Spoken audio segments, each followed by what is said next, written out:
Hello everyone, this is Mr. Brain Junkie here, and today we'll be talking about a fantasy action film called Along with the Gods. Be ready for some spoilers ahead. Somewhere in the population center of Korea, a large building is burning in flames while a firefighter named Han jumps out from the building trying to save a civilian's life. His robe is burned by the raging heat, causing him to fall quickly onto the ground without landing on the safety cushion. His entire life flashes before his eyes, but surprisingly, the man is able to wake up after saving the little girl from being killed. He gets up and rushes towards the girl's family, trying to see if the victim is hurt, but no matter how hard he talks, no one seems to be responding. Suddenly, he hears a voice calling his name from afar and sees two people in suits smiling towards him amidst the chaos. Han tries telling them to step away from the falling debris, but soon notices the firefighters trying to save a man who looks exactly like the main character himself. The woman named Chun tells Han that he's a paragon before he died, and they're here to assist him through the 7 trials of judgments. The other guardian called Mac tells him that their leader is waiting for them before the gates towards the trials, and they have to go there right now. Han has trouble taking all this information in, and slowly walks away while looking at his comrades mourning over his dead body. He screams that he can't die right now as he wants to see his mother, but the man's body began levitating in the air towards the giant portal. Han continues shouting about seeing his mother, while the guardians are touched that he's so caring towards his parent even after death. They arrive in a different dimension where thousands of people are heading towards the gates of judgment, and Han meets the guardian leader called Rim, who's helped 47 souls to reincarnate in the past century. When the leader congratulates Han for being a paragon, the man looks away and declines, stating that he's not a good person at all. They enter through the gates of judgment, but are teleported to a nightmarish place full of lava called the Mountain of Murder. Mac is shocked to see their location and immediately questions Han if he's killed someone in his life, but the man denies having ever done something so terrible. Rim explains that causing someone's death indirectly through inaction is also judged by the trials, which may be the reason why they're here. Han arrives on a stadium where large doors on the ground opens up, revealing a giant pit filled with lava. The people who are punished try desperately to climb out, but they continuously burn inside the sea of flames. The prosecutors begin the trial by accusing Han of not saving one of his colleagues when he had the chance to do so, which eventually led to the man's death. They demand that Han suffers inside the lava pit for 5 years in order to atone the sin of not saving his friend. Rim defends the man by requesting to closer examine on what really happened at the incident. Apparently, Han did try to desperately save his friend at the scene, but they couldn't move the stone that the firefighter was trapped under. After realizing the hopeless situation, his colleague told him to leave and save the other civilians instead. Because of Han's decision, he was able to save 8 people that night. Rim argues that the man's heroism should be taken into consideration when judging his decision to leave his friend behind. Seeing the man's bravery at helping others, the judge decides to exonerate him from the charges and allow him to pass on to the next trials. Although Han has won the first hearing, he's greatly affected by the reminder of his colleague's death. He demands to know why the Guardians are helping him, as he doesn't believe himself to be a paragon. It turns out that the Guardians have their own agendas, as they made a deal with the King of Hell who's called Yomra. If the 3 are able to help 49 souls to go through the trials and reincarnate within the century, they can also become humans as well. They eventually arrive at the trial of indolence, where Chun explains all the labors that Han has completed. The man has never been lazy throughout his life and always helped others no matter where he went. This even means knocking over a beehive and subjecting his whole team to terrible stings, or rescuing some grumpy cat on the edge of a building and breaking the owner's Lamborghini with his head. The judge was so moved by Han's contributions that she orders the prosecutors to immediately build a statue in honor of the paragon. However, when she inquires about why the man wanted to live his life so fully, Han replied that the reason was simply for money. Upon hearing the man's answer, the judge quickly changes her verdict and tells the prosecutors to send Han into the punishment, where a giant machine chases after all the people guilty of indolence, crushing their bones and feeding them to the fishes. The Guardians try their best to help their defendant and begs the goddess to look closer at the man's life. The reason Han worked so hard to make money was because he wanted to support his mother who was sick and his brother who wanted to go to law school. Han works so hard that he often disregarded his own health, and his desire for money is therefore not due to selfishness. After realizing the man's true motivations, the goddess finds that Han is not guilty as he only wanted to help his family. The group quickly boards the boat that will take them to the next location, but before they can celebrate, they notice that they're being pursued by numerous monsters. The team unleashes their weapons and tries their best to defend against the creatures. They're able to defeat many of the enemies by cutting them into pieces, but the captain eventually gets knocked over the ship and barely hangs on. Mac is forced to defend the ship all by himself while giving his leader the chance to recover. In the final moment, Mac strikes a large stone pillar that causes the rocks to fall, finally saving them from the monster's pursuit. The man explains that this can only happen because the family of Han has died and became a vengeful spirit. In order to stop other monsters from pursuing them in the future, Rim decides to visit Han's family in order to find out the truth about what happened. He goes to Han's residence and notices that the mother is clearly alive. This can only mean that it was the brother Su who died and turned into a vengeful spirit. The evil aura tries to run away while the guardian chases closely behind. Rim tries to stop the spirit by catching and using his weapon,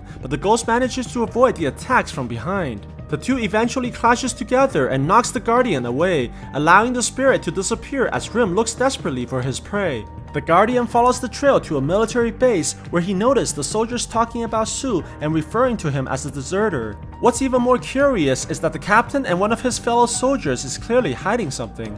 Rim disguises as a colonel of the army and proceeds to question the captain about Su, accusing him of killing the man. Surprisingly, the captain begins blackmailing the guardian out of fear, which further confirms that he's responsible for the brother's death. On the other side, Han is being questioned by the goddess of deceit and accused of writing numerous false wills and testaments for his colleague, which he failed to save earlier. He gave these writings to the man's daughter, lying to her by pretending to be the girl's father. The goddess immediately orders the man to be tied up and prepares to punish him by cutting off his tongue. Luckily, Rim is able to connect to his team through telepathy and argues for Han's actions. It turns out that he also wrote false letters to his mother, lying about how great his life is and how wealthy he became. Rim argues that these are all attempts to comfort the people that he cares about by providing them hope that reality can offer and allowing them to live on. Upon realizing that Han did all this in order to provide others a reason to live on, the deity forgives the man's crimes as the intentions were never to harm. After the trial, Rim lies to Han and tells him that his families are doing fine, but quickly informs the team about the truth regarding Han's brother. Rim goes back in time to see what really happened on the night of Su's death and realizes that his comrade Dawn shot the man by accident after switching off the safety. Dawn called their captain right away, and instead of trying to save the dying man, the soldier decides to bury Su and hide the evidence so that his promotion would not be soiled. Rim looks at the body of Su and realizes in shock that the man was actually not dead, forcing him to remember the memories from his past where his father was also buried alive. At the same time, Han has arrived in the Hell of Injustice, where the people are frozen for years in order to pay for their crime of not helping others. Thankfully, Han's profession as a firefighter means that he'll not be judged here, but instead be allowed to move on to the next location. During the ride inside the cable car, it's revealed that the Guardians all have their memories erased except for their leader, Rim. Mac tries to stop his teammate from revealing any more about their limitations, but accidentally informs Han that his brother is in fact a vengeful spirit. Upon realizing the truth, the man's unstable psyche shakes the entire realm and breaks the cable car, nearly dropping his guardians below.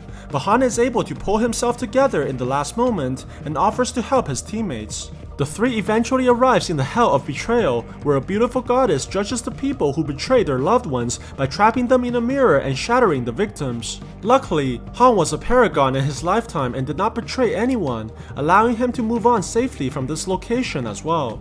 At the same time, Rim is able to find the vengeful spirit in the nightclub where he's trying to kill one of the soldiers who buried him alive. The Guardian chases after Su right away, and they fight continuously in the air while flying through the city. Rim is able to capture the spirit by setting a trap and tying him onto the building using a magical rope. The Guardian tells the spirit that he needs to forgive his killers in order to be reborn, or else he'll be destroyed forever.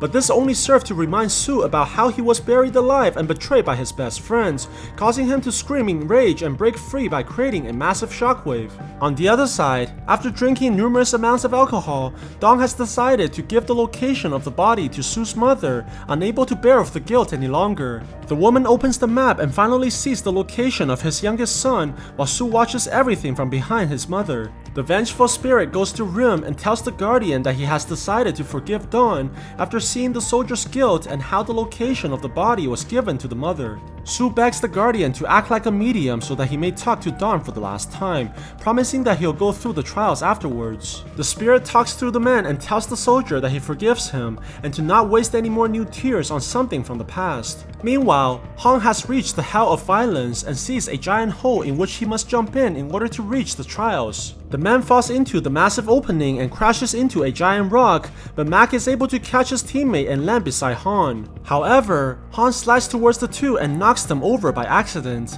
causing them to free fall once again towards the bottom of the pit. Mac rushes towards the two while Han is able to grab the girl and tries to save her from the crash just like before he died. Surprisingly, their fall is quickly stopped at the last moment after reaching the bottom. The trial of violence begins and the prosecutors accuse Han of beating up his brother in high school. This action was especially unforgivable as the young boy was suffering from malnutrition due to how poor the family was at the time. In fact, Han never sought out forgiveness after the fight as he ran off away from his family the very next day and never went home ever since. The judge decides quickly that the man is guilty of violence towards his own family and plans to send him into a pit where people are constantly hit by rocks as punishment. Seeing that Han is about to be sentenced, Chun quickly demands the judge to hold off the conviction and look at the final trial together with the current one as they're closely related. This play is very risky as it requires the Guardians to forfeit their powers in the afterlife if Han was found to be guilty on the next trial.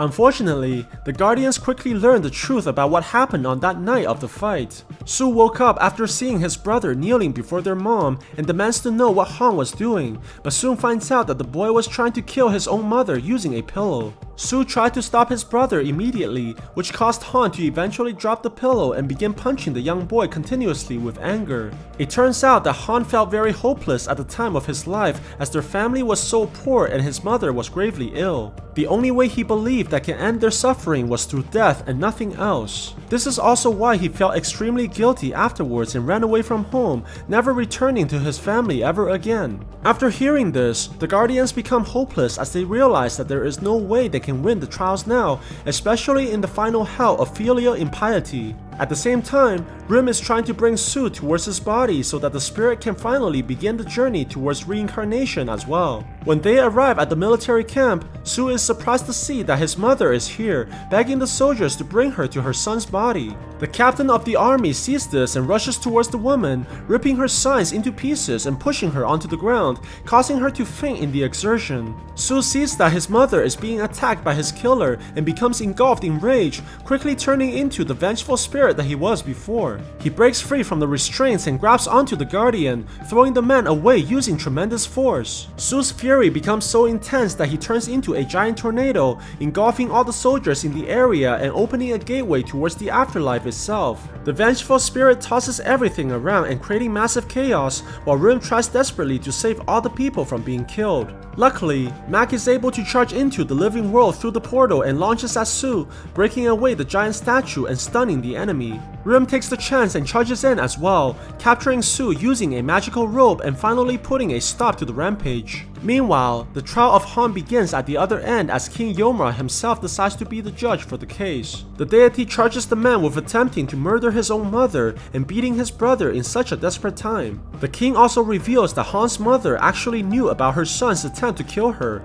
but remained silent and kept all this tragedy inside her heart, which makes the man's crime even worse. The deity concludes that Han will be punished forever in this hell as he tried to commit the worst thing possible of killing the one who gave him life. Suddenly, the entire realm begins shaking as a voice begins speaking to Han's mother. It turns out that Rim has used his power to allow Sue to speak to his mother in a dream, and the son apologizes for his brother. Sue tells the woman that Han has worked non-stop for 15 years in order to support them ever since that night after feeling guilty for what he did. Surprisingly, the mother reveals that she has forgiven her son a long time ago and apologizes herself for not being able to provide for her children. Hong hears this and falls into tears, while the king himself has been moved by their display of family. The deity decides that he can no longer charge Hong for his crimes, as the victim has forgave him a long time ago, thus allowing the man to be reincarnated. Hong hears this and bows towards Chun, thanking the guardians for helping him through the journey, before disappearing into the bright lights.